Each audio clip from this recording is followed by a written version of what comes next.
जैसे राजस्थान में एक प्रथा है आटा साटा। अब ये जो आटा साटा प्रथा है ये क्या है? ये एक प्रथा ऐसी है कि जैसे दो परिवारों के बीच में जब शादी होती है, लड़का लड़की के बीच में, तो उसमें ये होता है कि एक दूसरे के रिश्तेदार से भी शादी हो जाती है।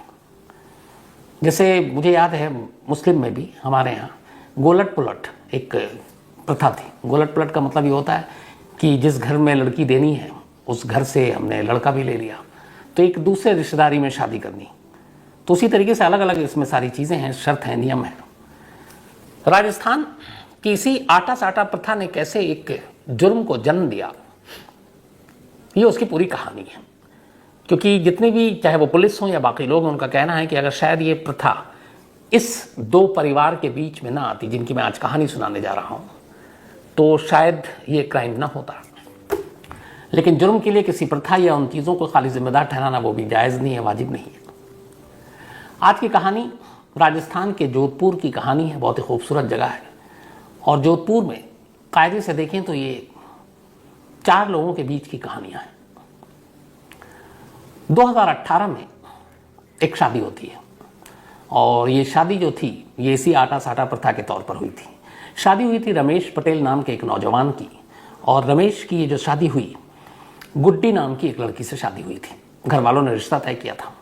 जब रिश्ता तय हुआ और अभी इन दोनों की शादी नहीं हुई थी, उस दौरान में ही रमेश की एक दूर की भांजी की शादी गुड्डी के छोटे भाई से तय हो गई। यानी रमेश की पत्नी के भाई, रमेश के साले से रमेश के दूर की भांजी की शादी तय हो गई। लेकिन सब कुछ फिक्स हो गया, गौना नहीं हुआ, यानी कि लड़की की विदाई नहीं हुई थी और उस वक्त उम्र शायद कम थी। तो अब रमेश की नई नवेली दुल्हन गुड्डी रमेश के घर में आती है और ये भी पता है कि अब उस गुड्डी का भाई इसी रमेश के रिश्तेदार की एक लड़की, उससे उसकी शादी होनी है। तो दोनों तरफ से रिश्ता हो गया, आटा साटा। रमेश पढ़ने लिखने में बहुत होशियार, और ये पूरा परिवार ही पढ़ने लिखने के लिए जाना जाता है। उसका एक ही धुन था कि मुझे सरकारी नौकरी हासिल करनी है और सरकारी नौकरी करनी है। रमेश का छोटा भाई अशोक, वो भी पढ़ने में होशियार, और रमेश ने बल्कि इसको प्रेरणा दी कि तुम मेहनत करो, पढ़ाई करो, ताकि सरकारी नौकरी हासिल कर सको। अब इन दोनों भाई की एक कज़न थी, मौसी की बेटी, उसका नाम था कविता। कविता की शादी हो गई। कविता का ससुराल कर्नाटक में रहता। कविता के मायके वाले भी, माँ बाप भी नौकरी वोकरी के सिलसिले में बेंगलोर पहुंच गए थे, तो वहीं रहते थे। तो कविता भी शादी के बाद वहीं चली गई, लेकिन फिर एग्ज़ाम देने के लिए वो जोधपुर आ जाती, और जोधपुर में जब भी आती तो वो अपनी मौसी के घर और मौसेरे भाइयों के साथ, यानी कि रमेश और अशोक के साथ रहा करती, वहीं से एग्ज़ाम देती। रमेश इन दोनों को प्रेरित करता, दोनों तीनों ने बल्कि एमए भी लगभग साथ किया और अलग अलग कॉम्पिटिटिव एग्ज़ाम में बैठना शुरू कर दिया। इत्तेफाक से कोरोना काल में ही रमेश ने एक एग्ज़ाम दिया और रमेश जो है वो एक सरकारी नौकरी के लिए क्वालिफाई कर गया, और वो ग्राम विकास अधिकारी, मतलब विलेज डेवलपमेंट अफसर, बीडीओ जिसको कहते हैं, बल्कि वो उसके लिए चुना गया, ग्राम विकास अधिकारी। तो सिलेक्शन हो गया। इस बीच में कविता भी लगातार एग्ज़ाम देती रही और इत्तेफाक से 2021 में उसने भी एक कॉम्पिटिटिव एग्ज़ाम पास किया और वो बन गई एक पटवारी के लिए एक पोस्ट होता है सरकारी जो, तो पटवारी के तौर पर उसका सिलेक्शन हो गया कविता का, यानी कि रमेश की कज़न का, मौसी की बेटी का। अब बचा अशोक। अशोक की तैयारी चल रही थी, सब कुछ ठीक चल रहा था। लेकिन 2018 में रमेश की गुड्डी से शादी हो गई। गुड्डी की शादी होने के बाद गुड्डी ने कभी रमेश को ढंग से अपनाया ही नहीं। यहाँ तक कि उसके मोबाइल नंबर में उसने अपने पति का जो नाम रखा था रमेश का, हर कोई, हम सभी अपने जानने वाले, अपने ऑफिस कुलीग, दोस्त, फैमिली मेम्बर, बीवी, बच्चे, माँ बाप, सभी के नाम सेव करके रखते हैं मोबाइल में अलग अलग नामों से। कई अलग अलग, कुछ कोड नेम भी होता है, कई प्यार भरा नाम भी होता है। तो गुड्डी के मोबाइल में रमेश का जो नंबर सेव था वो रॉन्ग नंबर के नाम से सेव था। अब एक पत्नी अपने पति को रॉन्ग नंबर के नाम पे सेव की हुई, कई बार हो सकता है लाइटली भी इसको ले, मजाक में, बहुत सारे ऐसे नंबर होते हैं। जैसे मैंने ही अपनी वाइफ का नाम डॉन के नाम पे सेव कर रखा है, क्योंकि मुझे लगता है बाकी अंडरवर्ल्ड का हटाइए, घर की डॉन वही है। तो ये होता है। तो गुड्डी ने अपने पति का नाम रॉन्ग नंबर पे सेव कर रखा था। शादी के बाद रमेश अपनी पढ़ाई में लगा रहा, उलझन एकदम, क्योंकि उसका धुन था एग्ज़ाम पास करना, सरकारी नौकरी हासिल करना। अपने भाई को भी वो इसी तरह से कहता, कविता को भी कहता, और मेहनत काम कर रही थी। लेकिन गुड्डी इधर रमेश से भी परेशान थी, उसे घर से भी, और उसे ये भी चुभता था कि उनकी जो मौसेरी बहन है वो आकर घर में रहती है पढ़ाई लिखाई के लिए, मतलब गुड्डी की ननद। शुरुआत में सभी को लगा कि एक होता है, कोई बहू आती है, बनती नहीं है, माँ बाप से, पति, देवर, ननद, झगड़ा होता है, आम बात है हमारे देश में, और मनमुटाव होता है, फिर ठीक भी हो जाता है। कई बार ये होता है घर अलग हो जाते हैं। शुरुआत में सभी को यही लगा, लेकिन फिर कुछ चीज़ें ऐसी हुई जिसके बाद पता चला कि नहीं, वजह ये नहीं है गुड्डी की। अब ये सारी चीज़ें चल रही हैं। यहाँ से थोड़े से कहानी को रोकता हूँ और सीधे 18 जुलाई पर आ जाता हूँ। अभी 5 दिन पहले गुड्डी का सिलेक्शन हो गया था पटवारी के लिए। 17 जुलाई को, बल्कि 13 जुलाई को जोधपुर गए थे। अरे इन लोगों का घर जोधपुर में थोड़ा दूरी पर था, तो वहाँ जाकर उसने अपनी जो उसको ज्वाइन करना था, ज्वाइनिंग की फॉर्मेलिटी पूरी की, और 18 जुलाई से अब उसका भर्ती, मतलब वहाँ पे जाकर उसको अपना चार्ज लेना था। 18 जुलाई की सुबह कविता अपने कज़न मौसेरे भाई रमेश के साथ, रमेश की मोटरसाइकिल पर घर से निकलती है और जोधपुर उस पटवारी जो सचिवालय दफ्तर में, वहाँ उसको जाना था। भाई कहता है चलो मैं छोड़ दूंगा, जल्दी निकल लेंगे। सुबह 9 बजे ये घर से निकलते हैं, लेकिन घर से करीब 2 किलोमीटर ही दूरी पर पहुंचे थे कि अचानक एक तेज रफ्तार SUV कार ने मोटरसाइकिल को जोर से टक्कर मारी। न सिर्फ टक्कर मारी, बल्कि इसके बाद उस SUV से ये मोटरसाइकिल करीब 200 फीट तक घिसटती चली गई। बेहद तेज रफ्तार एक्सीडेंट था। आस पड़ोस के कुछ देर के बाद लोग आए, 200 फीट तक खून और उसके निशान। फौरन कविता और रमेश को अस्पताल ले जाया गया, लेकिन एक्सीडेंट इतना बुरा था कि दोनों को बचाया नहीं जा सका। दोनों की मौत हो गई। अब पूरे इलाके में गम का पहाड़ टूट पड़ा। रमेश और कविता दोनों जिस तरह के बच्चे थे, जिस तरीके से मेहनत कर रहे थे, और पहली बार कोई ज्वाइनिंग करने जा रही है। आप सोचिए, उसकी सरकारी नौकरी का पहला दिन, पहले ही दिन वो घर से निकलती है और दफ्तर नहीं पहुंच पाती। रास्ते में ही एक हादसा होता और उसकी मौत हो जाती है। पूरा घर सदमे में, पूरा गांव सदमे में। इसके बाद थोड़ा वक्त बीतता है, अचानक एक बात पता चलती है। जब कुछ चश्मदीदों ने देखा जिस SUV ने टक्कर मारी, तो पता चला कि उस जहाँ पे रमेश रहता था, जिस गांव में, उन लोगों ने कहा कि यही सेम SUV पिछली शाम से हम गांव के चक्कर काटते हुए देख रहे हैं, और लगातार 4-5 बार वो घूमी यहाँ पर। अब लोगों को लगा कि अगर हाईवे पे, सड़क पर एक हादसा होता है तो एक कोई तेज़ रफ्तार गाड़ी किसी को टक्कर मार दे, ठीक है, लेकिन यहाँ जिस गाड़ी ने टक्कर मारी वो पिछली शाम से इसी गांव के चक्कर काट रही है, तो इसका मतलब और मकसद क्या है। यहीं से घर वालों को शक हुआ। इसके बाद घर वालों ने फिर वहाँ कहा कि ये हादसा नहीं है बल्कि एक कत्ल है, और उस कत्ल को एक रोड एक्सीडेंट, सड़क हादसा दिखाने के लिए ये साजिश रची गई है। अब अभी तक जिसको एक आम हादसा मानकर पुलिस भी चल रही थी, जब गांव वालों ने बताया और ये नई जानकारी सामने आई तो पुलिस के भी हाथ पांव फूले। उधर गांव वालों का गुस्सा भड़क गया। उन्होंने अस्पताल से दोनों लाशें लेने से इनकार कर दिया और कहा कि जब तक कातिल गिरफ्तार नहीं होगा हम अंतिम संस्कार नहीं करेंगे। लोगों की भीड़ जुटनी शुरू हो गई। पुलिस के लिए परेशानी। आला पुलिस अफसर मौके पर पहुंचे। उन्होंने कहा कि आप इसकी फौरन जांच कीजिए, लोगों का गुस्सा शांत कीजिए। अब पुलिस तफ्तीश में लग गई। पुलिस ने उस गाड़ी के बारे में जानकारी हासिल की, घर वालों से बात की, फिर उनसे पूछा कि आपको क्यों शक, किसी के ऊपर कोई आपको लगता है कि जो है, जिसको आप जानते हो, जो इन दोनों हादसों के लिए जिम्मेदार हो। रमेश का भाई अशोक, उसने कहा कि मुझे लगता है कि मेरे भाई और मेरी बहन की मौत के पीछे जो साजिश करता है और जिसने ये कत्ल किया है वो कहीं बाहर नहीं, मेरे घर में ही है। अब ये सुनकर पुलिस भी चौंकी, अशोक के घर वाले भी। उसने सीधे उंगली अपनी भाभी पर उठाई, गुड्डी पर। उसने कहा कि मेरे भाई और कविता की मौत के लिए मेरी भाभी जिम्मेदार है और आप जांच कीजिए। अब पुलिस को लगा कि ये क्या बात है। खैर, गाड़ी से लेकर तमाम चीज़ें। अब पुलिस ने खामोशी से गुड्डी के मोबाइल को चेक किया। फिर एक नाम और भी आया। उसने बताया, एक नाम बताया रमेश के भाई ने, शंकर। बोला आप इस शंकर को भी टटोलिए। अब शंकर का पता बताया, लेकिन वो घर पे था नहीं। शंकर का नंबर मिला। शंकर के नंबर के कॉल डिटेल को खंगाला गया, गुड्डी के कॉल डिटेल को खंगाला गया। पुलिस हैरान रह गई। दोनों में खूब बातें हो रही हैं और जिस वक्त ये हादसा हुआ उससे पहले भी, उससे एक रात पहले भी, हादसे के बाद भी उससे ज़्यादा और किसी से बात ही नहीं हुई। अब पुलिस को लगा कि मामला गड़बड़ है, लेकिन इधर हालात ये थे कि दो मौत हुई घर में और एक जवान विधवा, शादी को सिर्फ 3 साल हुए गुड्डी, बिना सबूत बिना प्रूफ कि उसको कैसे उठाएं। तो पुलिस के लिए कई बार ऐसे मुश्किल हालात उनके सामने होते हैं। फिर भी पुलिस ने तमाम जानकारी हासिल करनी शुरू की। उसने कहा कि चलो जितना वक्त है, जब तक सबूत न मिले तो पूरा बैकग्राउंड खंगालते हैं। अब पुलिस ने बैकग्राउंड खंगालना शुरू किया, अलग अलग लोगों से बात करनी शुरू की। रमेश और गुड्डी के घर वालों की कुंडली खंगाली।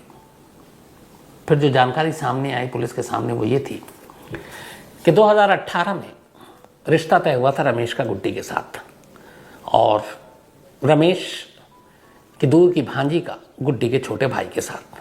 तो आटा साटा रिश्ता हो गया। लेकिन गुड्डी कहीं ना कहीं इस रिश्ते से खुश नहीं थी। वो ये शादी करना नहीं चाहती थी, और गुड्डी के गांव वालों को मालूम था कि गुड्डी एक शंकर नाम के लड़के से प्यार करती है। तो बड़ा आसान था, वो अपने घर वालों से बगावत करती, कहती कि मुझे नहीं करनी रमेश से शादी और शंकर से करा दो। वो शंकर से शायद शादी हो भी जाती, लेकिन उसने ऐसा किया नहीं। लेकिन वो शादी करना भी नहीं चाहती थी, लेकिन शादी करने से इनकार भी नहीं करना चाहती थी।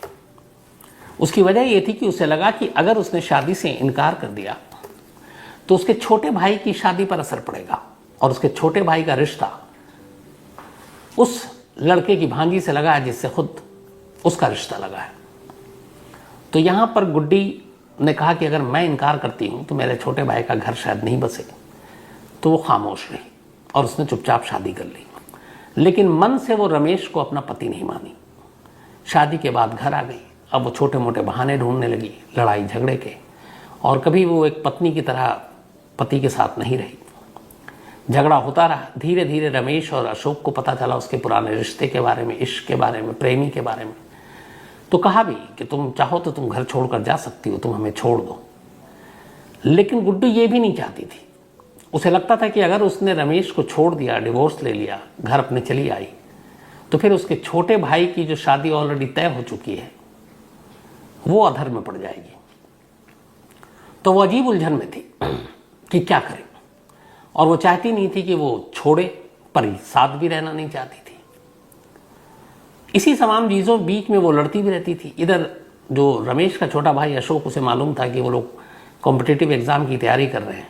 तो अक्सर जब लड़ाई होती तो कोशिश करते कि वो पुलिस कंप्लेंट इन चीज़ों से बचें, या फिर गुड्डी को भी पलट के जवाब ना दें, क्योंकि अगर मामला पुलिस तक पहुंच गया, थाने तक पहुंच गया, तो उन्होंने एग्ज़ाम पास भी कर लिया, तो फिर आपके वो जो कैरेक्टर सर्टिफिकेट और बाकी चीज़ें आती हैं वो अड़चन बन सकती हैं।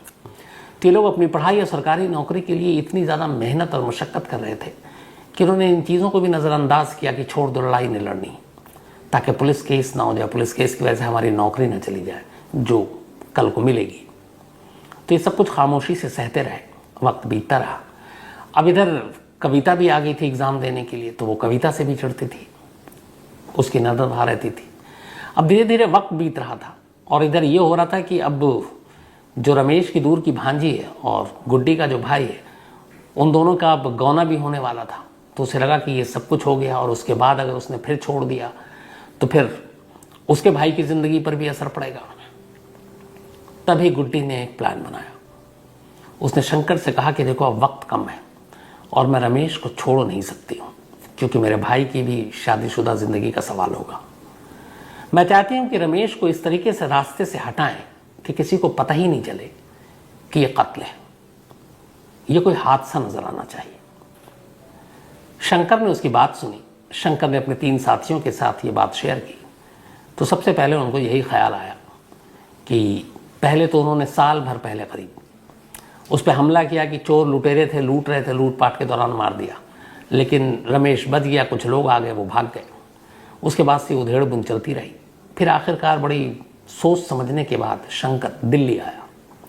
दिल्ली में उसने करीब 1 लाख रुपए में एक बहुत ही पुरानी, जो बस ठीक चलने फिरने चलाने के लायक थी, एक एसयूवी कार खरीदी, और उस 1 लाख रुपए खर्च कर एसयूवी कार को लेकर फिर वो जोधपुर पहुंचा।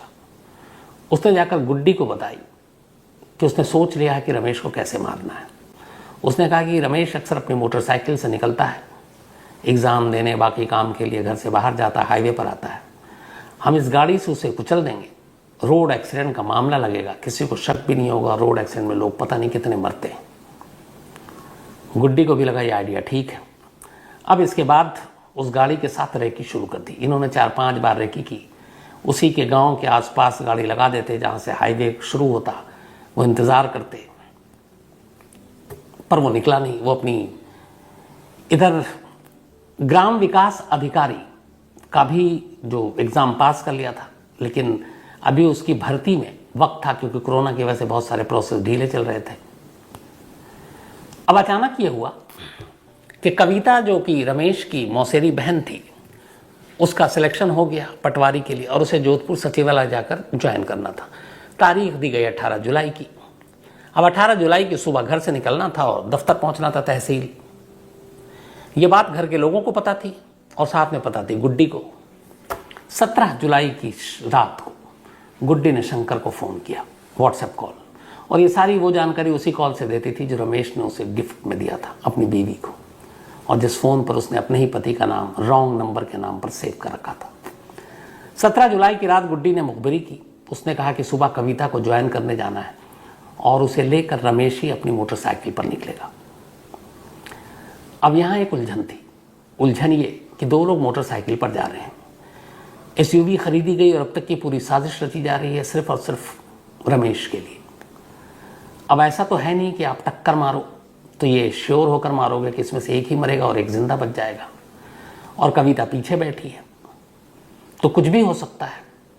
तो ये चीज़ भी सामने रखी गई। शंकर और गुड्डी के बीच में बात हुई कि हमारा शिकार तो सिर्फ एक है रमेश, तुम्हारा पति, जिस रास्ते से हटाना और रोड एक्सीडेंट दिखाना है, लेकिन कविता भी बैठी होगी, तो कविता को उतार कर तो खाली बाइक पर रमेश को टक्कर नहीं मार सकते, तो टक्कर मारेंगे तो कुछ भी होगा। कहते हैं कि गुड्डी अपनी इस मौसेरी बहन से भी इतना नफरत करने लगी थी, क्योंकि वो उससे लगता था उसके घर में रहती है ये सारी चीज़ें, कि उसने कहा ठीक है कोई बात नहीं, एक नहीं तो दोनों को मरने दो। शंकर तैयार हो गया। अगले दिन सुबह करीब 9 बजे रमेश घर से निकलता है और घर से सिर्फ 2 किलोमीटर की दूरी पर पहुंचता है। तभी पीछे से एक तेज रफ्तार एसयूवी, चूंकि वो निकला और गुड्डी ने फिर इन्फॉर्म कर दिया कि वो घर से निकल गया है। इतनी मोहलत मिल चुकी थी। शंकर अपनी एसयूवी में 3 दोस्तों के साथ बैठा था। मोटरसाइकिल देखते ही पीछे से वो आता है और बड़ी ज़ोर से टक्कर मारता है। न सिर्फ टक्कर मारता है बल्कि फिर मोटरसाइकिल को घसीटते हुए करीब 200 फीट तक आगे ले जाता है, ताकि वो एकदम यकीन हो जाए कि ये दोनों बचेंगे नहीं। और इसके बाद जब तक उस एक्सीडेंट को देखकर कुछ वहाँ से गुजर रहे राहगीरों की नज़र पड़ती है, वो एसयूवी लेकर भाग जाता है। तो ये सारी चीज़ें कहानी सामने आई। पुलिस ने इन्वेस्टिगेशन किया। उसके बाद पुलिस गुड्डी को उठा लेती है। गुड्डी को जब उठाती है तो पूरा रमेश का घर वाले तो नहीं, क्योंकि उसके भाई और उन सबको शक था। गुड्डी के घर वाले चौंक उठते हैं। उन्हें लगता है ये कैसे मुमकिन है, लेकिन फिर पुलिस तमाम पुख्ता सबूत देती है, शंकर के साथ कॉल डिटेल, व्हाट्सएप चैट, और आखिरकार गुड्डी भी कबूल कर लेती है। पुलिस उससे इंट्रोगेट करती है। फिर बाद में उसको जुडिशियल कस्टडी में भी वो जेल भेज दी गई है। इधर 3 लोग पकड़ा चुके हैं, लेकिन जो मेन इसमें अभी तक अक्यूज्ड है शंकर, वो पुलिस के हाथ लगना बाकी है। पुलिस अभी उसकी तलाश कर रही है। तो कभी कभी ऐसी चीज़ें होती हैं जिसे टाला भी जा सकता है। मैं पहले भी कई बार कह चुका हूँ, कहानी में कई ऐसी कहानियों के ज़रिए जो चीज़ सामने आई कि रिश्ते, शादी नहीं बन रही है, डिवोर्स, वो ज़्यादा कानून के दायरे में रहकर बेहतर तरीका है। लेकिन आप यूं किसी की जान ले लो, और यहाँ पे तो और भी अफसोसनाक बात यह है कि उसकी दुश्मनी या फिर उसे अपने प्रेमी के साथ शादी करनी थी, और उस चक्कर में एक मासूम बेकसूर लड़की कविता, उसकी भी जान ले ली। और ये सोचिए कि उसकी ज़िंदगी के क्या उस दिन कितने खुश होगी कि पहले दिन उसकी सरकारी नौकरी की ज्वाइन करना अगले कुछ घंटे में, और वो उस दफ्तर की दहलीज तक भी नहीं पहुंच पाती, उससे पहले ही मौत के आगोश में चली जाती है।